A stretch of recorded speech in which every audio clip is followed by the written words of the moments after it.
games. It's ScrubGames. Double up. Drop a like, drop a sub, go ahead and subscribe to ScrubGames.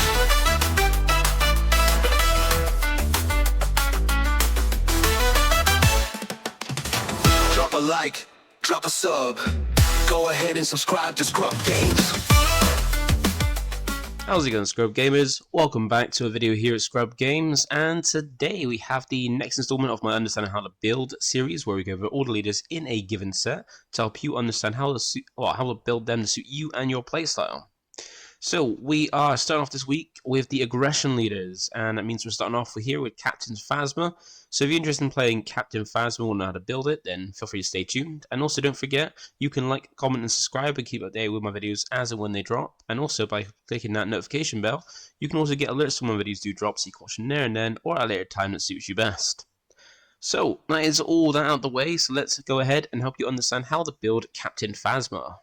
So we're going to start off with the leader, because Star Wars Unlimited is a leader-based game, and that means you can't really play without one, because they're going to be what you build your deck around, and also some of them are very generic, while some of them focus on a certain kind of way to play. And for Phasma, that is the latter, so she focuses on the main trait being First Order. So it's kind of similar to Holdo, where you got to focus on a specific trait, and this one's First Order.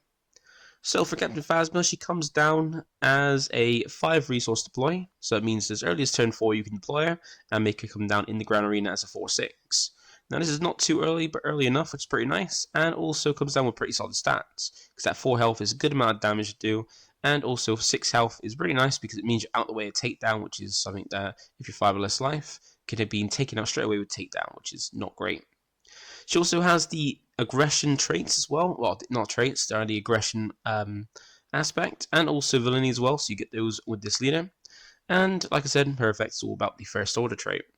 Also, do note that she's not one of those leaders that kind of shows off the new deploy. She has the one deploy being in the ground arena. So her effect is all about playing First Order cards to be able to do a little bit of damage, and it's directly to base, and directly to base when it's on the leader side.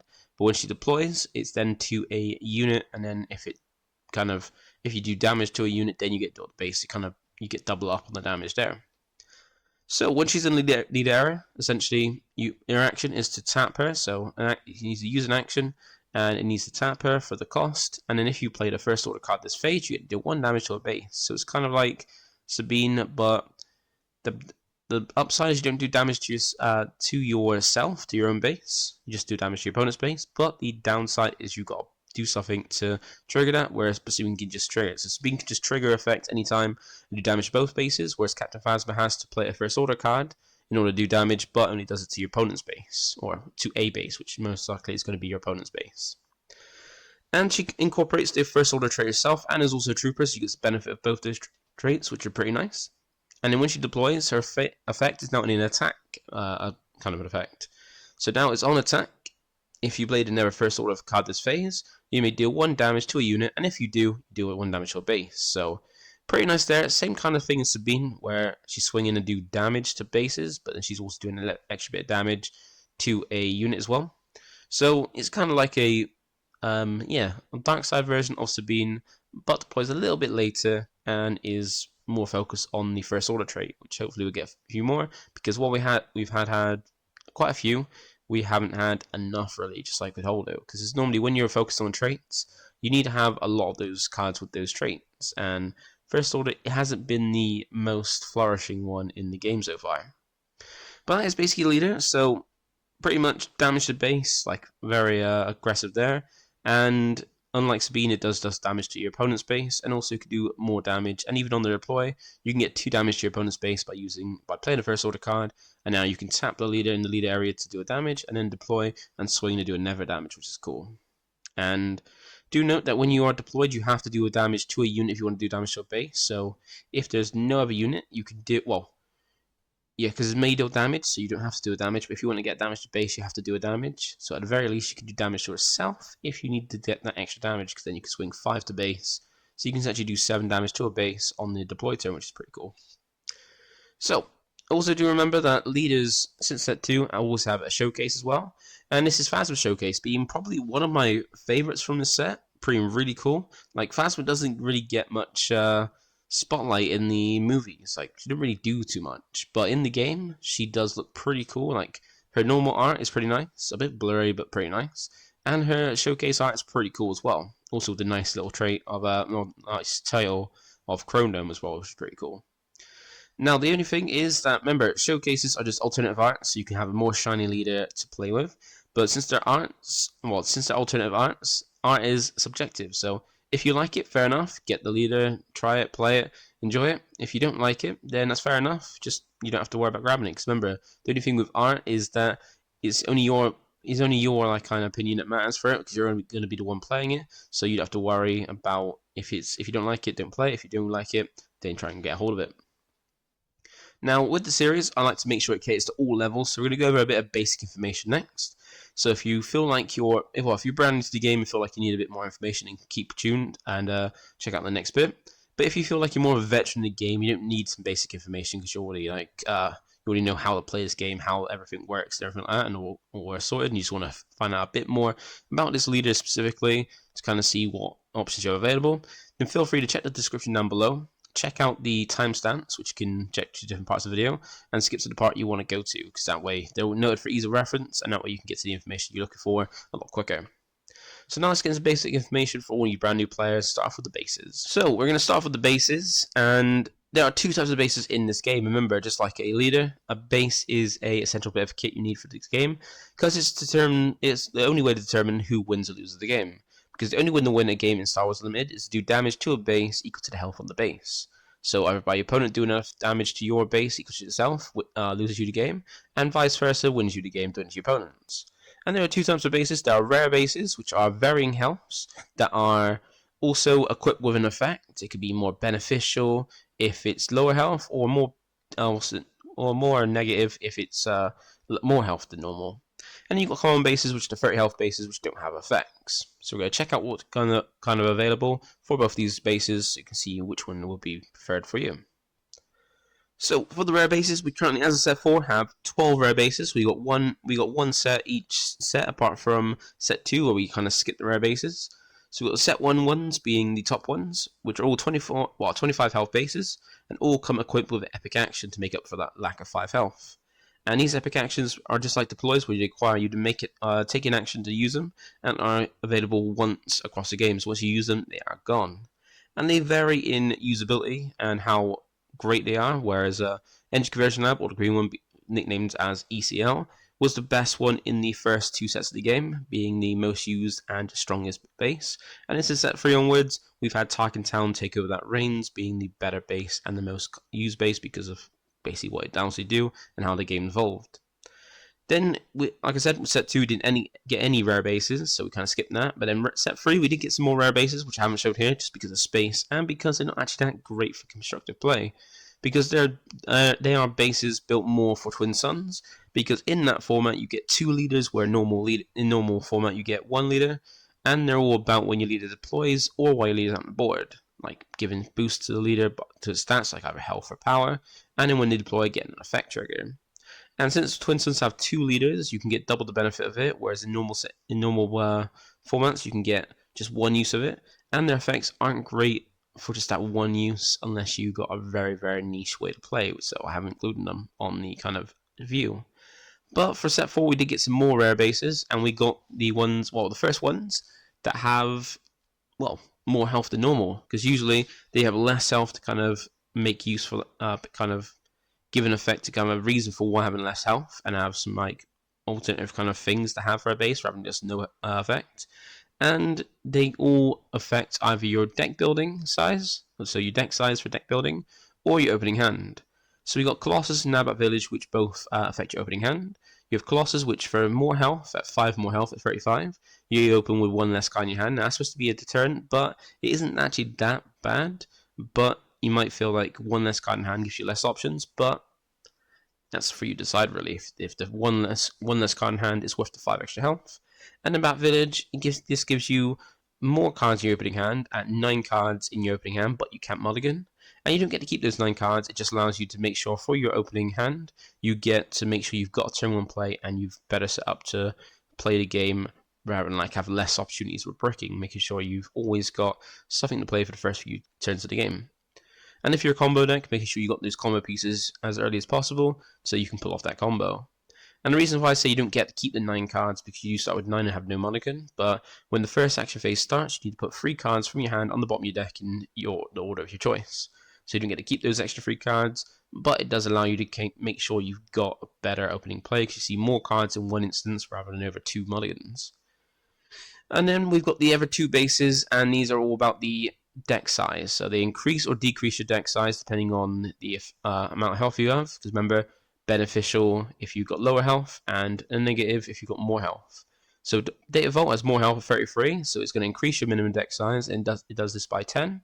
And then Thermal Slayer has less health at 27, so it's going to decrease your minimum deck size by 5.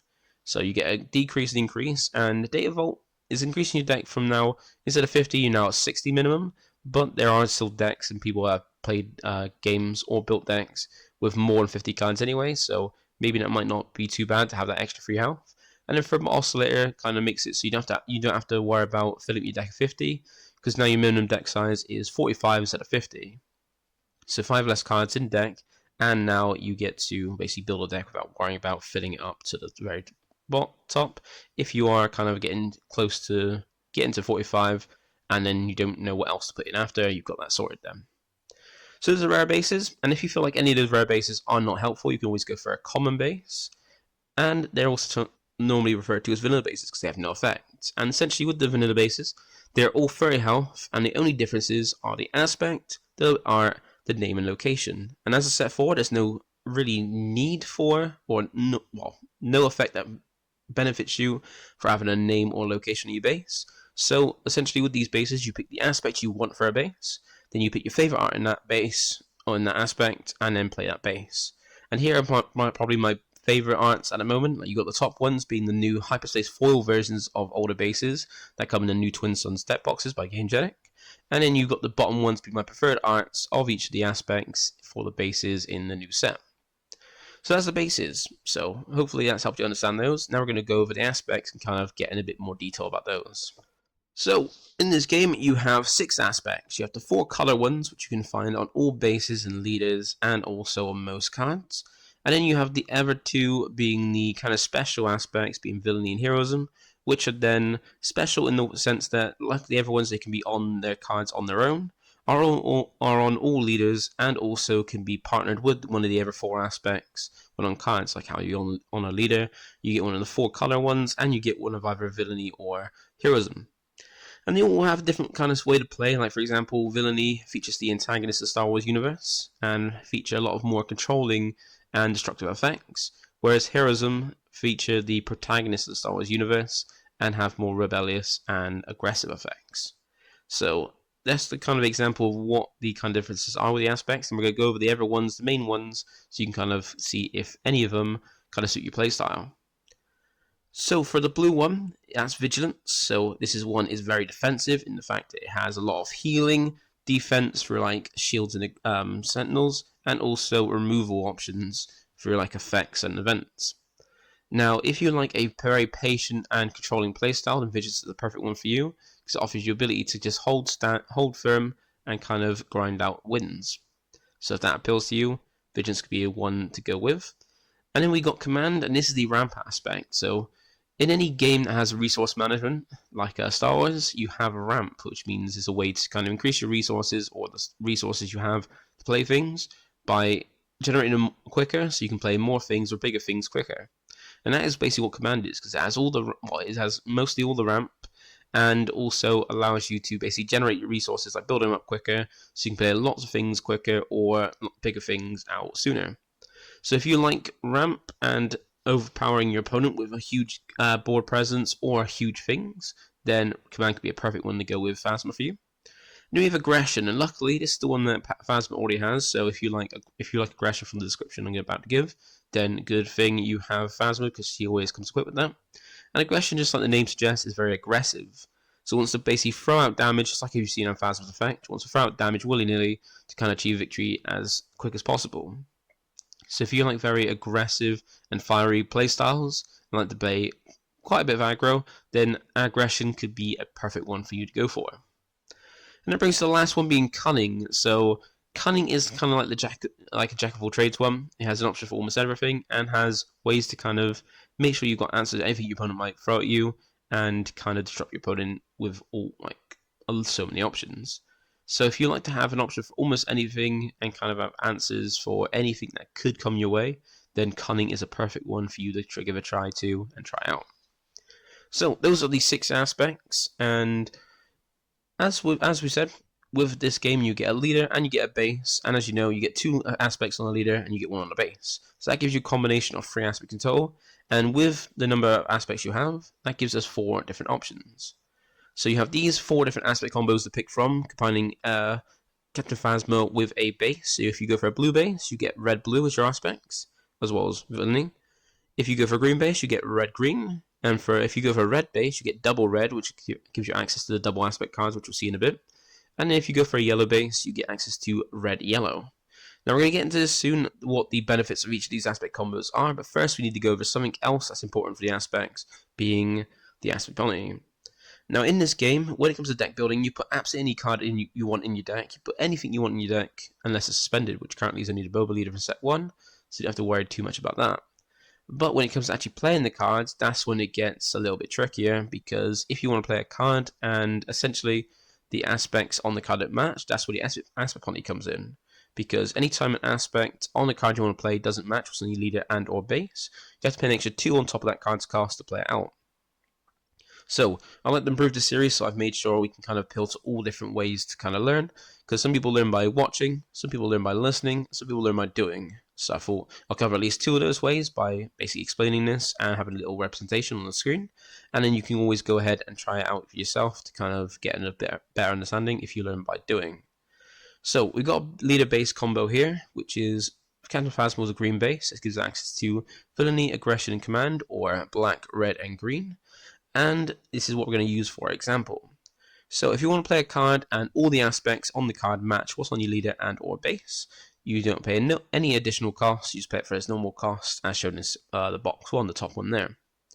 Now if you want to play a card out that had 1 aspect on the card that didn't match what's on your leader and or base, you have to pay additional 2 costs to that card's cost. So for an example, if a card costs 2, you don't have to pay 4 because you have to pay an extra 2 on top, so that's double the card's cost. And that's basically a bit more expensive. And also do note that all aspects only provide 1 of themselves. So if you want to play a card that had 2 aspects, as for example 2 green aspects, you cover 1 green thanks to your base, but you won't have that 2nd green from your leader. So that means you have to pay an extra 2 resources on top to cover that 2nd green aspect, because you only get it covered 1 green for 1 aspect. And then that brings to the last one, where the bottom box there, which is the 4 additional costs, and this is where a card has 2 aspects on, and neither of those 2 aspects matches ones on your leader and or base, which means you have to pay an additional 4 costs. And for another example, like we did before, if you had a 2 cost card and both aspects on the card don't match, that's an extra 4 on top, which means if a 2 cost card now costs 6, and that's triple the cost. That's a lot more of a cost to pay compared to if it was in the right aspects being 2 costs. So do bear that in mind. And do also remember that 1 aspect penalty does make a card a lot more expensive, or a bit more expensive. Sometimes it's still worth it, because you'll get some cards where they have such great effects, like for example the set 1 double aspect events, which are all named after the aspect and give you 4 options of the effects on there. You can use any 2 however you want. And those are sometimes worth playing outside of double aspects. Sometimes you don't want to play the same 2 aspects just to play those cards, so you play them out of aspect and pay an extra 2 on top, which will turn them from a 4 cost to a 6 cost. But sometimes the effects on the card are sometimes worth paying an extra 2, so do remember what aspect penalty will make something more expensive. Sometimes it may be worth it depending on what the card does. So that is the aspect penalty. Now we're going to go over one last bit of information, and that is the ratios. So with the ratios, in card games you can play a certain amount of copies of any individual card, and that varies depending on what game you're playing. Now in Star Wars Unlimited, the maximum amount of copies of a card you can play is 3. So you can play a full 3 copies of a card in your deck. You can just play 2 copies, or you can play solely 1 copy. And I'm going to explain when you would want to play 3, 2, or 1 copies of any given card.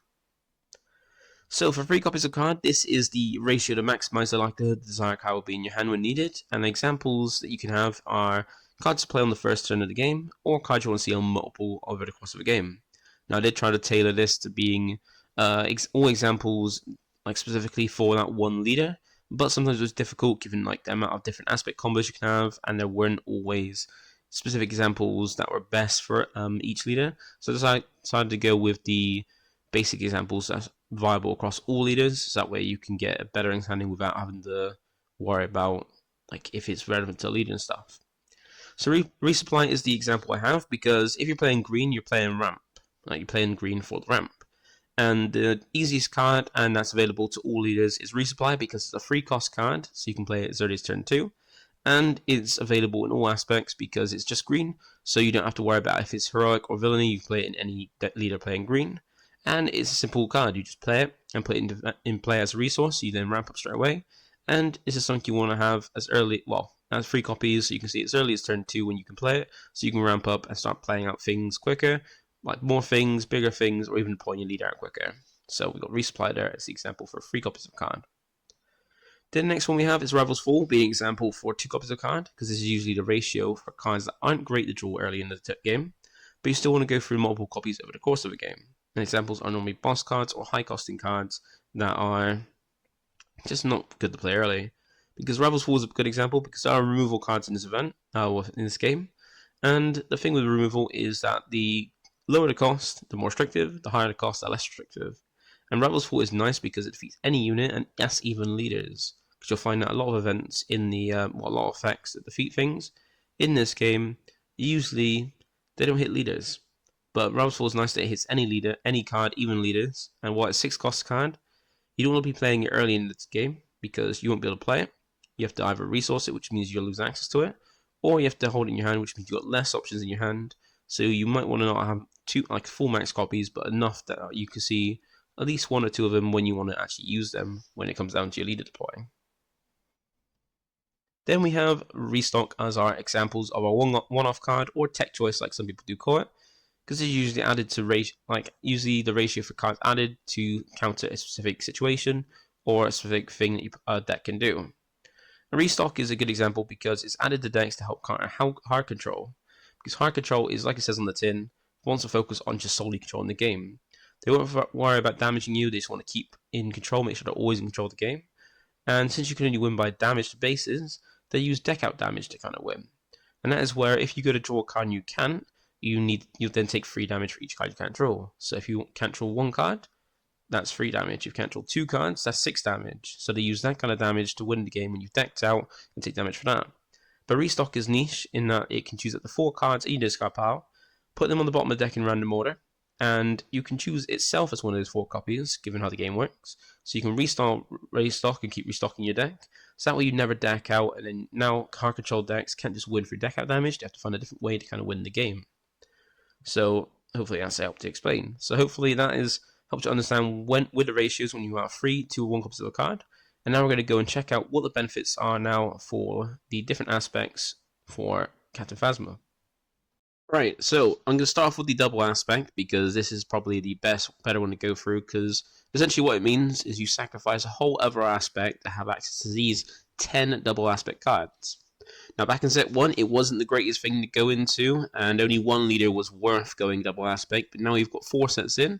We've got now a lot more double aspect cards, and a lot more cards than just the normal aspect as well, so every leader has the viable option to go for this aspect. Now we're going to kind of see if it's worth going in for Phasma, because remember that she is a very focused leader on a certain aspect, being First Order, and none of these cards have First Order traits, so you got to think about, is it worth running them? And usually the first order aspect is, well, not aspect, sorry, trait is on units, but sometimes you do get those kind of traits on cards as well, like Force can be on a Force event as well as a Force unit. Now, for first set, we had Sol Guerrera running Cried Aggression. Now, out of these, probably Aggression is a better one to use, because it gives you 4 options, any 2 you can resolve, and it costs 4, and it's quite handy because it's upgrade hate, drawing cards, dealing damage, and also restanding some of your weaker units, or free powered units. So it's pretty decent, pretty worthwhile, and upgrade hate is good when we got the new kind of pilot mechanic now. Now, Sorcerer isn't really worth the resources. He does make it more of a cost on events, but he's not worth it and doesn't go well with Captain Phasma wanting to play First Order. And in Rallying Cry, this is pretty nice that you can give all your units raid to, but unless you can fill a board up with quite a few units to make it worthwhile, it's not really worth doing because you've got to take an action to use it, and then be able to attack with each unit, do it, which if you can't keep a large board, it's probably not worth it. Next we have, for set 2, we had Bo-Katan Kreese, Wild Rancor, and Chaos of War. Now, really only Chaos of War could potentially be useful because it allows you to do damage to a base, because it does damage to both players, equal to the number of cards in hand to their base. So if the opponent's got a lot of cards in hand, a lot of damage to base. If they've got very few, there's not many. So it's a way to kind of do burn that goes in well with kind of Phasma's whole effect of dealing damage to a base. Whereas the other two, probably not worth running because they're not First Order. Because like Bo-Katan is a good one you can play as early as turn 2. Solid stats for a cost, 2 cost free, just like the Battlefield Marine.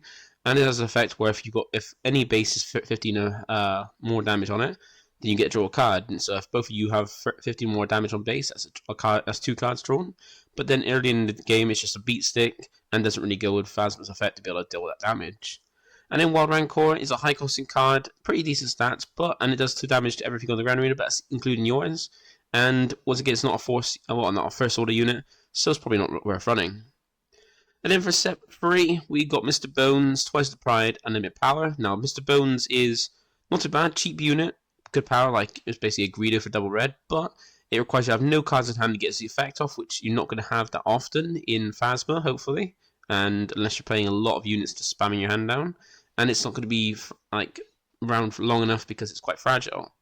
Then you got Twice the Pride, which could be a pretty decent card, because it's a 4 power upgrade for the cost of 2. So 2 costs, 2 resources to give a 4 power boost. But that unit to take 2 damage, but it allows you to kind of probably get a last final swing in and do quite a bit of damage, which is pretty nice. And then you got Unlimited Power. Now this is decent, but you can't do it any of the damage to the same unit. You have to do it across 4 units.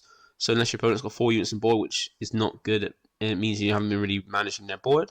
Then you get to do this, but then it's 4, 3, 2, and 1 to different units. And since you can't do it all to 1 unit, or any of them to the same unit, it's not really worth paying 6 for this. And then set 4 gave us Relentless Fire Spray. Once again, doesn't have the First Order trait, and it is quite decent because it's like it's a fire spray. It's a 6 cost, 4/6, and whenever it attacks, it restands itself. But unless you can get it active on that same turn, you're not really going to be able to attack with it the same turn it's played. You have to wait a turn, which could be removed by then.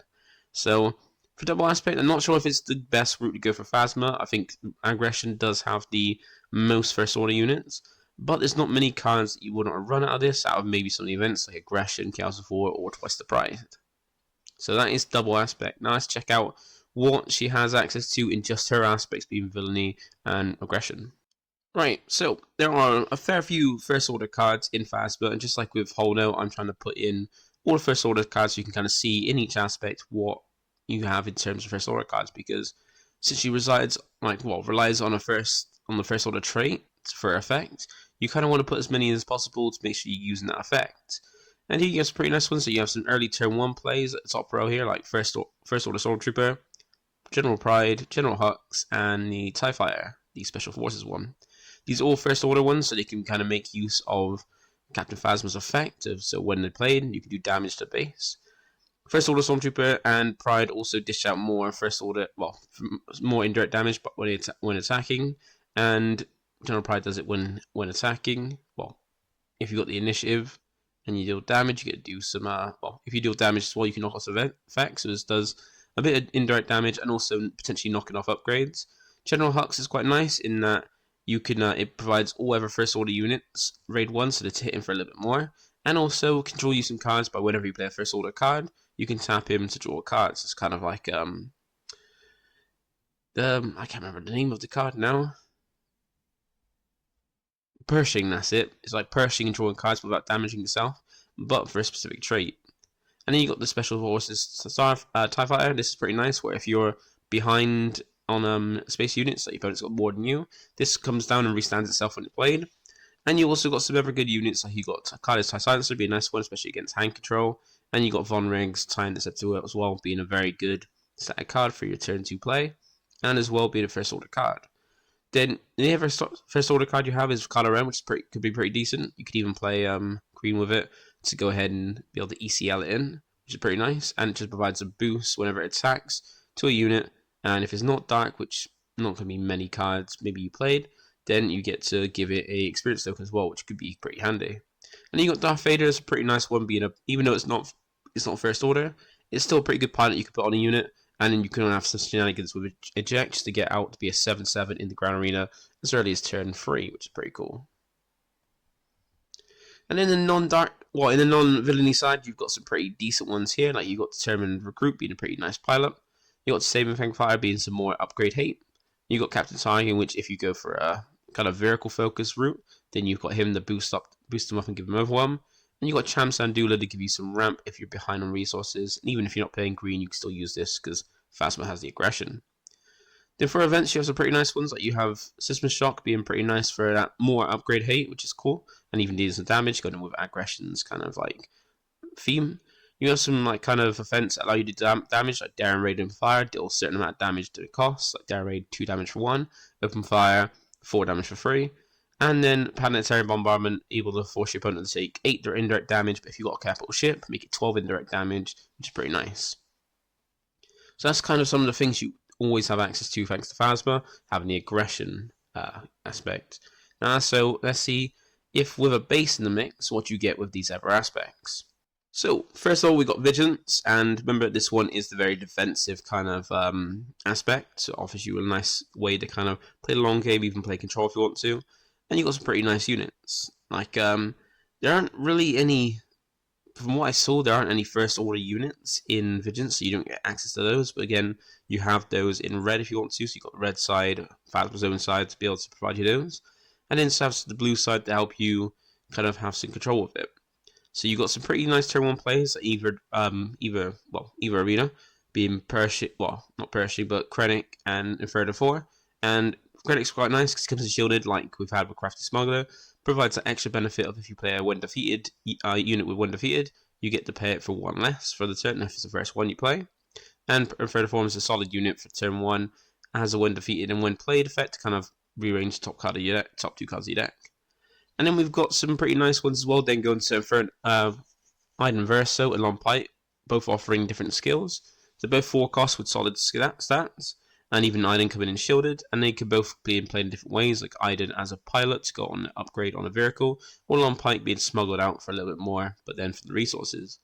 It provides some nice benefits with Long Pipe being able to then be able to shield up something every time it swings, and Iden be able to shield itself, whatever it's put on, or play itself. And you got some bigger units like Gideon Hask, which can give experience to your units depending on if things are taken out. And then even Supreme Leader Snoke coming down and just providing a nice little negative buff to your opponent's units by making them all -2/2. That's not the leader, while it's on board. And also you got some nice removal events, like you've got things like no glory, only results, and power of the dark side. Be a nice, very strong, powerful removal effects in the dark side. Then outside the dark side, we've got some pretty nice things for just blue. Like you've got Regional Governor be a nice one to kind of like come down and prevent something from being played while it's on the board, which is pretty cool.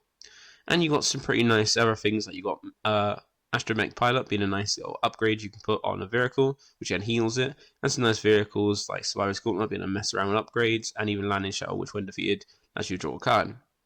You've also got some nice upgrades and events as well for removal, like Perilous Position being one of the few, or I think maybe the only upgrades that allow you to minus stats. And then some nice removal events like Take Down, Fell the Dragon, and Rival's Fall. So a nice bit of removal, and nice bits of things like even healing in blue. So if you want to play a more controlling way with Phasma, Vigilance is probably the way to go for it.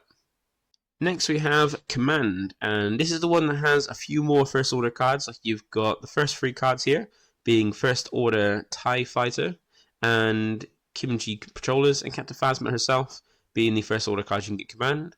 So you can get these benefits of playing them, and then getting the ping on the base from Phasma. And then even then they got some nice effects where like Kimchi creates a TIE Fighter token, which isn't a first order card, but then gives you more units on board. And then first order TIE Fighter being a nice cheap one you can play as early as turn 1. That then hits quite a little bit harder because while you control a token unit, you can gain raid 1.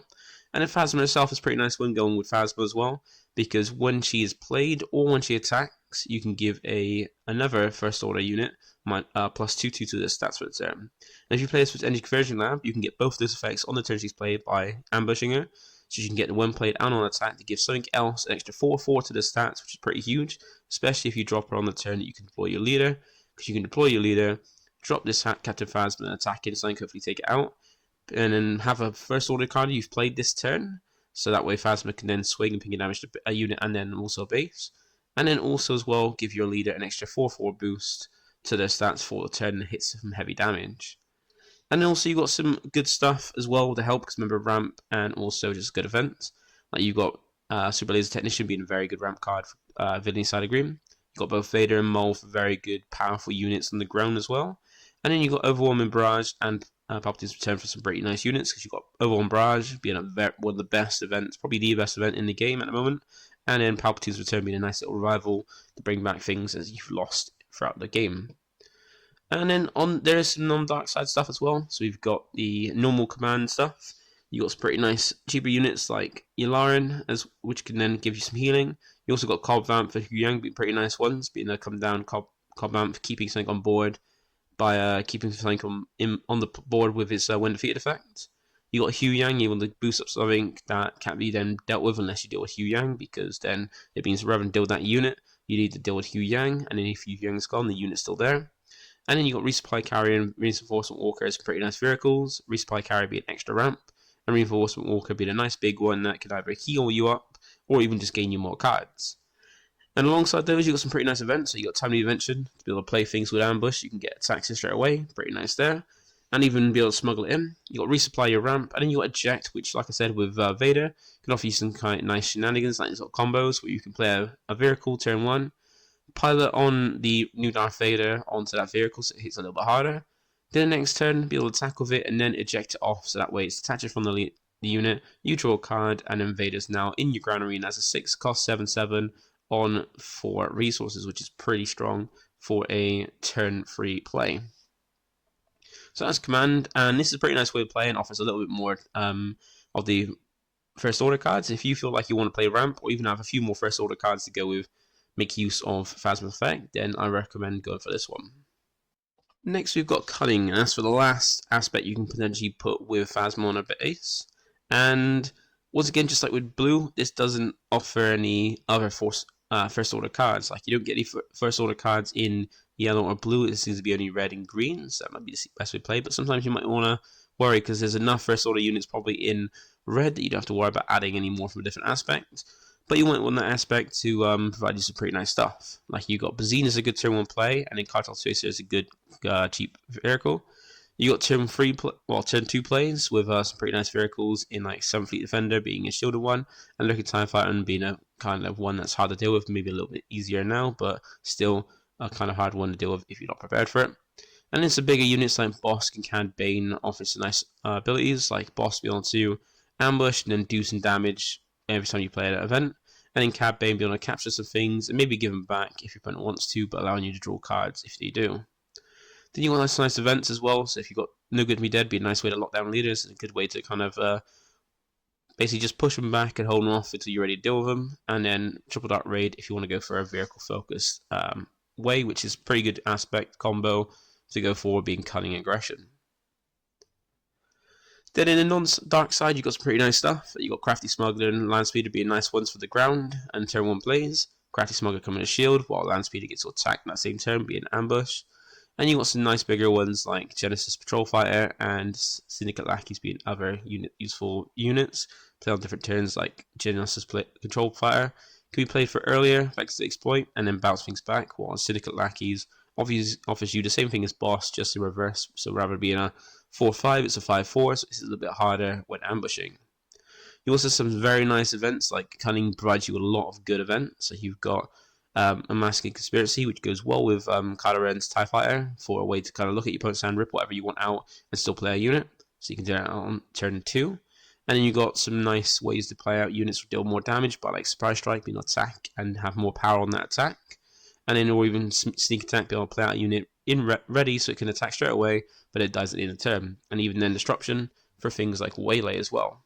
So Cunning offers a nice little way to kind of push more damage, be maybe a bit more aggressive, and offers some nice events and units as well for some nice cool control-y kind of things. Also remember, like I said, that Villainy cards are unique. Well, Villainy and Heroism are unique in their aspects in that they can not only just go on their own cards, but on with other aspects like the color ones as well. So there are some cards that are just Villainy. And in Villainy, you got some nice over first orders. Like you got some 3 more first order cards that you could have with any aspect combo, and that is Indoctrined Conscript, I think it's called. Not great with the word there. But you also got Sith Soldiers and TIE Dagger Vanguard. These are all first order units that could help get the ping for a Phasma. And then if you do play some Imperial, which there are a fair few Imperial cards in each of the aspects, you can get some benefits through TIE Advanced as well. And just like how with the aspect penalty, I like to make sure I'm updating this series to make sure it's evolving every time, being better to suit the needs, especially with how the game continues to evolve. And people did ask for the first few sets about what my preferred aspect would be. So from set 3 I put onwards, I put them in. So I like to go over my preferred aspects just in case you are wondering how you want to play it. Here, you basically got a bit more advice at the end there as well. And my preferred aspect with Phasma would straight up be just green. Just play it with green because you get ECL, so you can play things like Captain Phasma herself or Kylo Ren. On the turn they can come down with ambush, you can get the benefit of their effect straight away. Especially with getting like an extra 4/4 boost from Phasma's unit side to be able to make something more powerful, also attacking and taking something out is really good. And then having things like Super Laser Technician and Ramp and even Overwhelm Barrage to go with your like basically ways to try to go and push damage and just hit hard. It's just too good to not pass up. So that's my preferred aspects, being green if I were to play Phasma, and that is the end of the video. So hopefully it's helped you understand how to build Phasma to suit you and your playstyle, and giving you kind of all the advice you can need for what aspect to go for, how to build her, what she wants to do, and all that details there. So hopefully it's helped you out, and you can always let me in the comment section below if you feel like it's helped. Now that is it for me today, so thank you for watching. Feel free to like, comment, subscribe. And this week we're going for the aggression one, so we'll start with Captain Phasma, and tomorrow we will have the next one being Von Reg. So if you're interested in Major Von Reg, check it out tomorrow, and I'll catch you in the next one. Bye for now.